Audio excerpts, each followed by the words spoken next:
ଦେଖ ଚୁନି, ଏପର୍ଯ୍ୟନ୍ତ ତୁମେ 11ଟି ଝିଅକୁ ଜନ୍ମ ଦେଇ ସାରିଛ। ମୋତେ କେବଳ ଗୋଟିଏ ପୁଅର ଇଚ୍ଛା ଅଛି। ଏଇଥର ଯଦି ପୁଅ ଜନ୍ମ ନ ହୁଏ ତୁମେ 1 ଡର୍ଜନ ଝିଅର ମା ବନିଯିବ, ଆଉ ମୁଁ ତୁମକୁ ଘରୁ ବାହାର କରିଦେବି। ଚୁନି କହେ, ହେ ଭଗବାନ, ଏଥର ତ ମୋତେ ପୁଅଟିଏ ଦିଅ, ନହେଲେ ମୋ ସ୍ୱାମୀ ମୋତେ ଘରୁ ବାହାର କରିଦେବେ। ଚୁନି ଅଣ୍ଡାରେ ବସିଥିଲା। ଅଣ୍ଡା ଭାଙ୍ଗିବାର ଶବ୍ଦ ଶୁଣି ଚୁନୁ ପାଖକୁ ଆସେ ଆଉ କହେ, କହ ଚୁନି, ପୁଅ ହୋଇଛି ନା ଝିଅ? ତୁମେ ଉତ୍ତର କ'ଣ ପାଇଁ ଦଉନ? କାନ୍ଦୁଛ କ'ଣ ପାଇଁ? ଏହାର ମାନେ ଏବେ ପୁଣି ଝିଅ ହୋଇଛି? ଚୁନି କହେ, କ'ଣ କହିବି, ଏ ଦୁଃଖର ଲୁହ ନୁହେଁ, ଖୁସିର ଲୁହ। ଏଥର ଭଗବାନ ଆମକୁ ପୁଅଟିଏ ଦେଇଛନ୍ତି। ଆରେ ବାଃ, ଚୁନୁ କହେ, ପୁଅ ମୋ ପାଖକୁ ଆସ, ଏବେ ତମେ ମୋ ପାଖରେ ରହିବ। ଚୁନି, ମୋ କଥା ଶୁଣ, ମୁଁ ତୁମକୁ ଘରେ ଏଥିପାଇଁ ରଖିଥିଲି କାହିଁକି ନା ମୋତେ ଏକ ପୁଅ ଦରକାର ଥିଲା। ଏବେ ତୁମେ ଏଇ 11 ଝିଅକୁ ନେଇ ଏହି ଘରୁ ବାହାରି ଯାଅ। ଚୁନି କହେ, ମୁଁ ଏହି 11 ଝିଅକୁ ନେଇ କେଉଁଠାକୁ ଯିବି? ଏମାନଙ୍କର ଲାଳନ ପାଳନ କେମିତି କରିବି?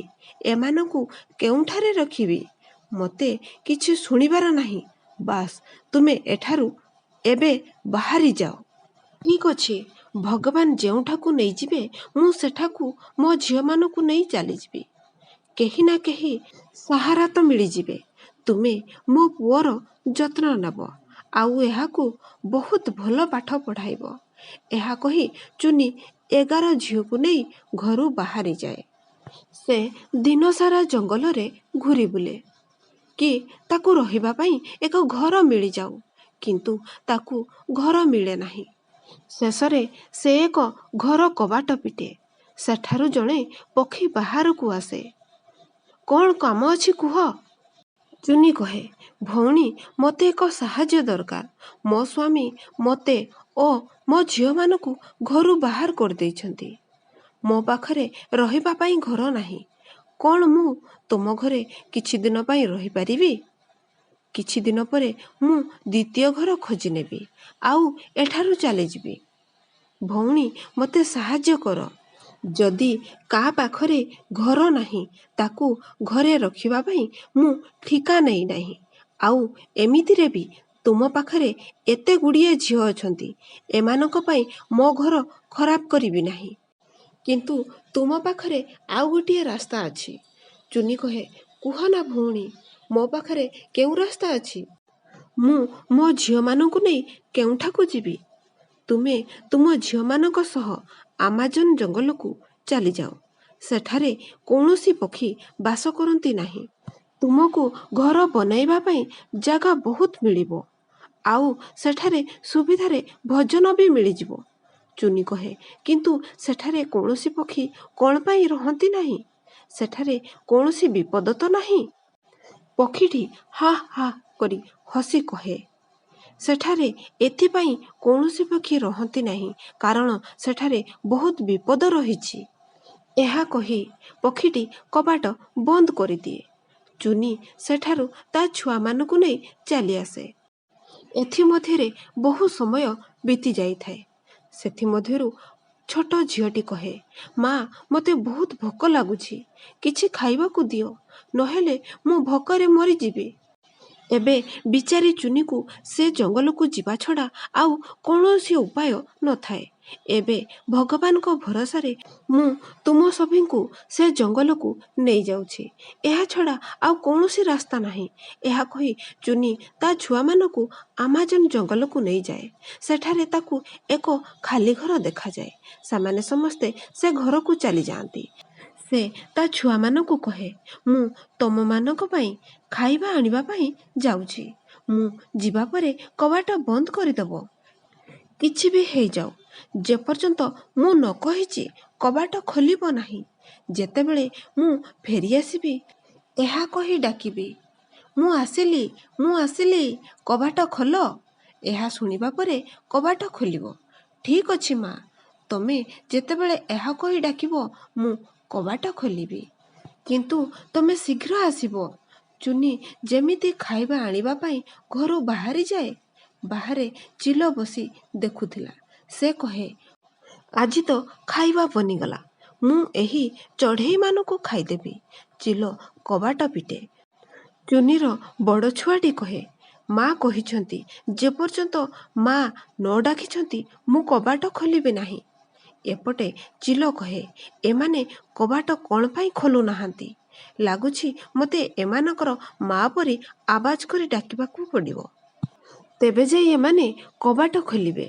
ମୁଁ ଆସିଲି, ମୁଁ ଆସିଲି, କବାଟ ଖୋଲ। ମୁଁ ତୁମର ମା, କବାଟ ଖୋଲ ଛୁଆମାନେ। ବଡ଼ ଛୁଆଟି କହେ, ମା ଆସିଲାଣି, ଏବେ ମୁଁ କବାଟ ଖୋଲିଦିଏ। ଦେଖେ ତ ଚିଲ ଘର ଭିତରକୁ ଚାଲି ଆସିଲା। ବଡ଼ ଛୁଆଟି କହେ, ଆରେ ତମେ ମୋ ମାଆର ଆବାଜ କରି ମୋ ଠାରୁ କବାଟ ଖୋଲାଇ ନେଲ। ଚାଲିଯାଅ ଏଠାରୁ, ନଚେତ୍ ମୋ ମା ତୁମକୁ ଛାଡ଼ିବ ନାହିଁ। ତୁମର ମା ମୋର କ'ଣ କରିବ? ଏବେ ମୁଁ ତୁମକୁ ଖାଇଯିବି। ବଡ଼ ଛୁଆଟି ମନେ ମନେ କହେ, କିଛି ବି ହଉ, ମୁଁ ତାକୁ ଏପଟ ସେପଟ କଥା କହି ମା ଆସିବା ପର୍ଯ୍ୟନ୍ତ ରଖିନିଏ। ଯଦି ମୋର କୌଣସି ଭଉଣୀକୁ ହାତ ଦେଇଛ ତ ମୁଁ ତୁମକୁ ମାରିଦେବି। ତୁ ବହୁତ କଥା କହୁଛୁ, ସର୍ବପ୍ରଥମେ ମୁଁ ତୋତେ ଖାଇଦେବି। ଯେମିତି ଚିଲ ଛୁଆଟିକୁ ଖାଇବାକୁ ଆସେ, ସେତିକିବେଳେ ଚୁନି ଆସି ପହଞ୍ଚିଯାଏ। ଚୁନି କହେ, ଖବରଦାର, ଯଦି ମୋ ଝିଅକୁ ହାତ ବି ଲଗାଇଛ ତ। ଚିଲ କହେ, ତୁ କ'ଣ କରିବୁ ମୋର? ମୁଁ ତୋ ସାମ୍ନାରେ ତୋ ଝିଅକୁ ଖାଇବି। ତାପରେ ଚୁନି ଚିଲ ଉପରେ ଆକ୍ରମଣ କରିଦିଏ। ଦୁଇଜଣଙ୍କ ଲଢ଼ାଇରେ ଚିଲର ମୃତ୍ୟୁ ହୋଇଯାଏ। ଚୁନି ଗଭୀର ଆଘାତ ହୋଇଯାଏ। ଚୁନି ତା ଛୁଆମାନଙ୍କୁ କହେ, ଏବେ ମୋ ପାଖରେ ଆଉ ଅଧିକ ସମୟ ନାହିଁ। ତୁମମାନଙ୍କ ସୁରକ୍ଷା କରିବା ପାଇଁ ମୁଁ ଆଉ ରହିବି ନାହିଁ। ଏଥିପାଇଁ ତୁମେ ଏ ଜଙ୍ଗଲକୁ ଛାଡ଼ି ଚାଲିଯାଅ। ଏ ଜଙ୍ଗଲ ତୁମ ପାଇଁ ସୁରକ୍ଷିତ ନୁହେଁ। ଚୁନି ଏତିକି କହୁ କହୁ ତାର ମୃତ୍ୟୁ ହୋଇଯାଏ। ତା ଛୁଆମାନେ ଏହା ଦେଖି କାନ୍ଦିବାକୁ ଲାଗନ୍ତି। ଏହାପରେ ସବୁ ଝିଅମାନେ ସେ ଜଙ୍ଗଲକୁ ଛାଡ଼ି ଦିଅନ୍ତି। ସେମାନେ ତାଙ୍କ ପାଇଁ ଆଉ ଏକ ଜଙ୍ଗଲରେ ଘର ଖୋଜି ନିଅନ୍ତି। ଆଉ ଯେମିତି ସେମିତି କରି ନିଜର ଭୋଜନ ସଂଗ୍ରହ କରନ୍ତି। ଗୋଟିଏ ଦିନର କଥା, ଏକ ବୁଢ଼ା ପକ୍ଷୀ ସେଠାରେ କାନ୍ଦୁଥିବାର ଦେଖିଲେ। ଏହା ଦେଖି ବଡ଼ ଝିଅଟି ପଚାରିଲା, କ'ଣ ହୋଇଛି? କ'ଣ ପାଇଁ ତମେ କାନ୍ଦୁଛ? ବୁଢ଼ା ପକ୍ଷୀଟି କହିଲା, ଝିଅ, ମୁଁ କରିଥିବା ଖରାପ କର୍ମର ଫଳ ଭୋଗୁଛି। ମୁଁ ମୋର ପୁଅ ପାଇଁ ମୋ ସ୍ତ୍ରୀ ଏବଂ ମୋ ଝିଅମାନଙ୍କୁ ଘରୁ ବାହାର କରିଦେଇଥିଲି। ମୋ ପୁଅକୁ ବିବାହ କରିଦେବା ପରେ ତାର ପତ୍ନୀ ପାଇଁ ସେ ଘରୁ ମୋତେ ବାହାର କରିଦେଲା। ବଡ଼ ଝିଅଟି କହିଲା, ବାପା, ମୁଁ ଆପଣଙ୍କ ଝିଅ। ଆପଣ ବ୍ୟସ୍ତ ହୁଅନ୍ତୁ ନାହିଁ। ଆପଣ ଆମ ସହ ଚାଲନ୍ତୁ। ଝିଅ, ମୋତେ କ୍ଷମା କରିଦିଅ। ମୁଁ ତୁମମାନଙ୍କୁ ଘରୁ ବାହାର କରି ତମମାନଙ୍କ ସହ ବହୁତ ଅନ୍ୟାୟ କରିଥିଲି। ବାପା, ଆମକୁ କ୍ଷମା ମାଗ ନାହିଁ। ଆପଣ ଆମଠାରୁ ବଡ଼। ଏହା କହି ବଡ଼ ଝିଅଟି ତା ସହ ତା ପିତାକୁ ତା ଘରକୁ ନେଇ ଆସେ। ଏହାପରେ ସମସ୍ତେ ଏକାଠି ରହିବାକୁ ଲାଗନ୍ତି।